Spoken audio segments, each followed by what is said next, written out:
आज हम जानेंगे कि हम अपने सारे कामों को हमें कैसे बड़ी आसानी से हासिल कर पाएंगे। एक खेत के बगल में एक बहुत बड़ा पेड़ था। वह पेड़ में एक माँ चिड़िया उसके छोटे छोटे बच्चे के साथ रहती थी। सब कुछ ठीक ठाक चल रहा था। एक दिन वह खेत की मालिक ने यह पेड़ को काटने का फैसला लिया ताकि वह उसकी बेटी की शादी के लिए फर्नीचर बना सके इस पेड़ के ट्रंक से। यह बात चिड़िया ने सुनकर बहुत दुखी हुआ, लेकिन वह चिड़िया भगवान कृष्ण के बहुत बड़े भक्त थी। हर दिन वह राधा कृष्ण की महिमा जपती थी। चिड़िया बड़ी ध्यान से भगवान कृष्ण की पूजा की और भगवान कृष्ण साक्षात चिड़िया के सामने प्रकट हुए और बोले, बताओ, मैं आपके भक्ति से प्रसन्न हूं। आपको क्या चाहिए, मुझे मांगो। चिड़िया ने भगवान को प्रणाम करके कहा, हे कृष्ण, ये खेत की मालिक ने ये पेड़ को काटने का फैसला किया है और ये पेड़ से वह उसकी बेटी की शादी के लिए फर्नीचर बनाएगी।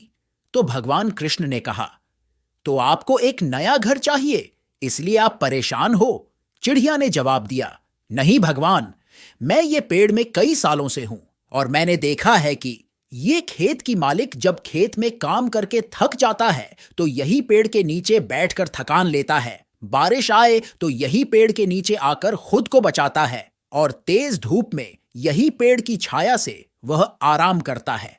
तब जाकर यह खेत से बहुत सारा अनाज हार्वेस्टिंग करता है और उसका परिवार चलता है।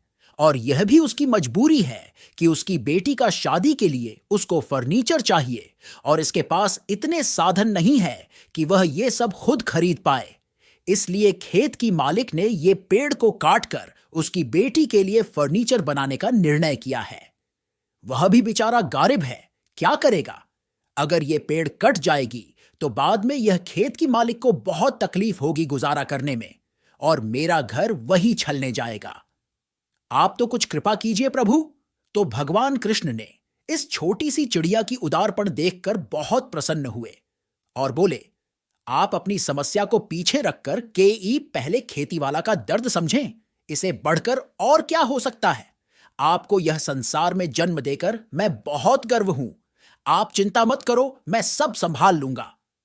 और आपको कभी भी कोई जरूरत हो तो आप मुझे याद करना, मैं तुरंत आपके पास आ जाऊंगा और आपकी सारी समस्या का हल करूंगा। क्योंकि आप सबका भला करने वाली हो, आपके साथ कोई बुरा मैं होने नहीं दूंगा। कृष्ण जी की आशीर्वाद से उसी साल खेती 4 गुना ज्यादा फसल हुआ, जिसमें खेती का मालिक को बहुत ज्यादा लाभ हुआ और उसकी बेटी की शादी के लिए फर्नीचर लिया और बाकी सारा काम भी बड़ी आसानी से हो गया।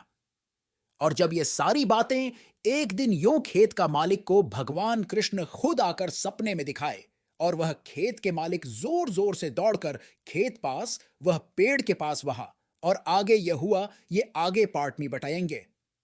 आप हमारे ये चैनल को सब्सक्राइब करके बेल बटन दबा दो, नहीं तो ऐसा टाइप का सुविचार आपको आप मिस करोगे। ये सुविचार आपको कैसा लगा कमेंट में लिखो और एक लाइक करने से मुझे मोटिवेशन मिलता है, जिसमें हम आपके लिए ऐसा ही सुचार लेकर आऊंगा। सबका भला हो, यही हमारा प्रार्थना है। मिलते हैं दूसरी पार्ट में। नमस्ते।